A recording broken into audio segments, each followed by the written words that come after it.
Hello, I hope your day is going well.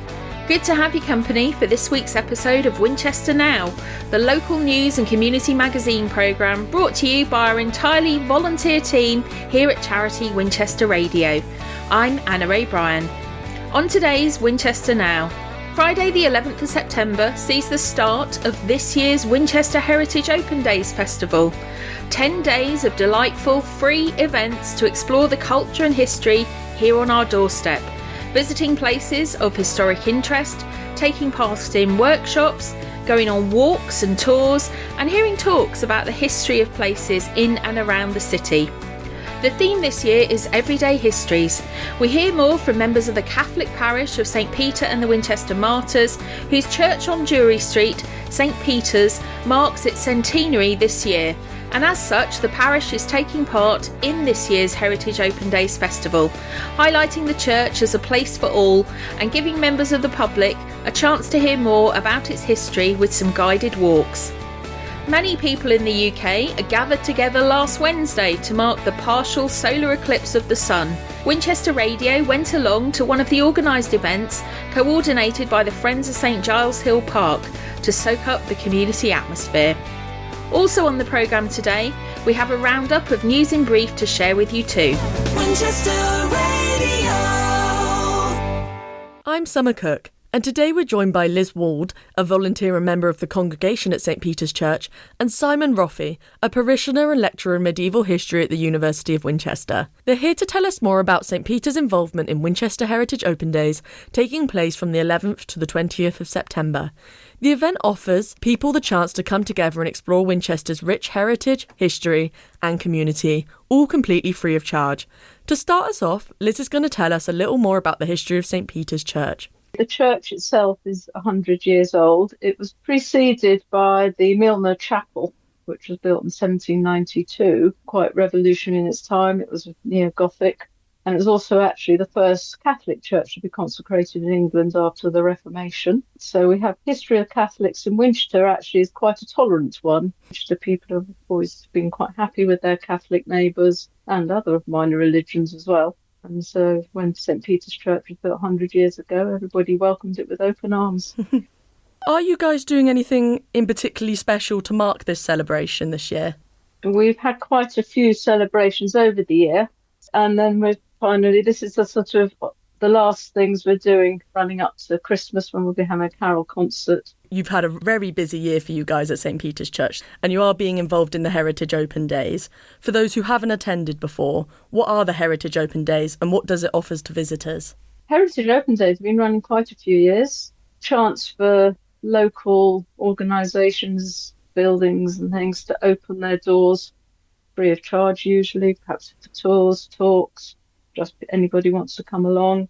I've been to quite a few myself in the past. It's been a great way to see behind the scenes in a lot of places in Winchester. And Simon, I'll aim this one at you. Why do you think it is so important for people to have access to history? Yeah, well, I think history is really important. History and archaeology and architecture, because they give people a sense of sort of identity. They let us engage with our past. They give us a sense of who we are. More specifically to Winchester, of course, it's a historic city. It has so much to see, so much to do. Some of these sites for the Heritage Open Days are not generally open to the public. St Peter's, of course, is. But it also, in the terms of these sites that are normally open, like St Peter's, it allows us to focus on different things, give people tours, and focus on various interesting aspects. Obviously, this year you guys are running 2 events across the week. What are the events and what can visitors expect from them? So we're starting on the 12th with just a general open day. And then on the 19th, we've got tours and talk. And Simon, could you tell us a bit about your Through the Door tour? Of course. So Through the Door, yeah. It sounds quite enigmatic, but actually it concerns the one of the doorways in at St Peter's, and this doorway, which on the north side, is a medieval doorway. It's a Romanesque doorway that comes from the the hospital of St Mary Magdalene, just outside Winchester, which is one of England's earliest hospitals. And I was involved in the excavations of that site several years ago. We started in 2008, and we're still working on the post excavation of that site. And even though I'm new to the parish, when I knew that particular door very, very well. So what I wanted to do really is just to lend a little bit of my expertise, lend my connection with the site of St Mary Magdalene, and explore the history of that door and how it relates to Winchester Catholic past and, of course, the excavations of England's earliest hospital. Liz, yourself, you've been very involved in the history of the church, and you've even been involved in the writing of a book. Where could they find your book, and what should they expect from it?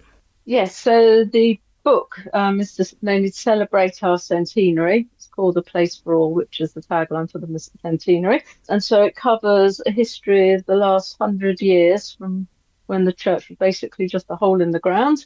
So covering the history of the building, but more importantly, also history of the people. And what I found fascinating was to see the sort of development of the way the sort of practices and the way the worship's changed. The book will be available at the open day and when we have our tours and the talk, £5, and it'll be on sale. And it's all great, obviously, talking about these events and talks, but I was wondering if you could tell us where people can find more information on them and how people can go about booking onto them. So the Winchester Heritage Open Day website will have details of all the things that we're offering, and that's where you'll have to book as well. So booking goes live at the end of this month. Talks and the tours take place on the 19th of September, 12:30 and 2 o'clock. So there's 2 of each. A big thank you to Liz and Simon for joining us today and sharing their insight into the history of St Peter's Church and its involvement in Winchester Heritage Open Days. It's a great opportunity to discover more about Winchester's history and heritage, and with the events being free to attend, there's plenty for everyone to get involved with. If you'd like to find out more about the Heritage Open Days and what's taking place across Winchester, be sure to check out the programme at winchesterheritageopendays.org. That is winchesterheritageopendays.org. And if the talks and tours on the 19th of September have piqued your interest, make sure to book on promptly as there is limited availability. And just a reminder that the online box office for this year's free Winchester Heritage Open Days Festival opens next week at 9 a.m. on Thursday the 27th of August. Now time for a roundup for you of some of the stories making the local news this week. I'm Summer Cook. Junction 9 of the M3 will be closed again this weekend, which could lead to congestion around the city. It's the second in a series of closures as part of ongoing works to upgrade the junction, with another one planned for next month. The M3 will be open through Junction 9, but all the slip roads leading on and off the junction will be shut. The measure will allow for new bridges to be connected to the road layout. The work is due to be finished in 2028. Meanwhile, a major road linking the Worthies to Week and Harestock is being shut for 5 weeks. Wellhouse Lane will be closed from the junction of Andover Road to Headbourne Worthy from Monday. It's to allow drainage work for the new Kings Barton development. Clearing up is continuing at the Matterley Bowl after last weekend's Boomtown Festival. Around 70,000 people travelled to the city for the annual event. Police say 62 offences were reported during the weekend and 39 arrests were made. 800 artists from around the world perform on 12 different stages. Boomtown organisers say the event brings in £36 million to the Hampshire economy. The bells have rung out for nearly an hour at Winchester Cathedral to celebrate the 150th anniversary of the Mothers' Union. A special evening song service was also held to mark the occasion. Mary Sumner founded Mothers' Union in Old Alresford, and the organisation now has 4 million members worldwide who work to tackle poverty, injustice and violence and improve the lives of others. Flowers were also placed on Mary Sumner's grave at the cathedral by members of the organisation. A free concert of Ukrainian music is being held next week to mark the 35th Ukraine Independence Day. The event takes place at St Paul's Church from 6:30 p.m. on Monday and is organised by the Winchester Ukrainian Cultural Association. It's also a chance to learn about Winchester's twinning partnership with the Ukrainian city of Nizhyn, and a display will allow people to write a message of support to Ukraine that will be sent out to the country. This weekend, on Saturday the 22nd of August, the Badger Farm Community Centre is holding an open afternoon to mark its 40th anniversary this year. The public are welcome to drop in any time from 2 till 5 p.m. to talk to the team who run the centre and to meet some of the organisations who use it for their meet-up and activities. It is a good opportunity to discover if there is a group you might like to join. Patients at Winchester Hospice have had a surprise visitor. Muffin, the Shetland pony, went in to try out being a therapy pony for the first time. Therapy animals are said to bring a calming effect and reduce stress. Apparently Muffin did well and brought smiles to patients and their families. He was rewarded with grass from the hospice garden. Winchester Radio. Last week was a special one for stargazers, with many people gathering before sunset on Wednesday to witness the deep partial solar eclipse. The moon was covering 93% of the sun here in Winchester, enabling some of the best views of this rare event since 1999. Winchester Radio's Derek Palmer trekked to the top of St Giles Hill in the city and spoke to Harry Mycock, chair of the Friends of St Giles Hill Park, who organised the group activity, to hear more about their volunteering work and also to chat to members of the public attending the event. My name's Harry Mycock and I'm chair of the Friends of St Giles Hill Park. And this is the event we thought we'd invite people to come along here. I managed to buy 50 sets of safety glasses and they've all been distributed across the hill, and I hope people are going to share them, because looking around me, I don't know, there's probably 250, there may be more, and it's early in the evening, so let's see how that goes. Lovely. And what was the sort of purpose behind staging this event? Well, one of the main purposes is that St Giles Hill Park is rather overlooked. It's an asset to the city like Hampstead Heath is to London, and we want people to use it and utilise it and enjoy it and come here. And we are also working on a programme for a new framework to the park, working with the council to try and get some improvements made, improve the viewpoints and the pathways and so on. The Friends of St Giles Hill Park started in 2023, and we've been working very hard on making improvements, and we have working parties twice a month, and we work with the council against their management plan, so it's all in a structured fashion, and we want to see a better park and better used park, and invite people along here tonight, particularly from the east side of the city, is obviously showing the benefit of having that idea. That sounds fantastic. And are you still looking for any help? Are you looking for volunteers currently? If so, how would they get in touch with you?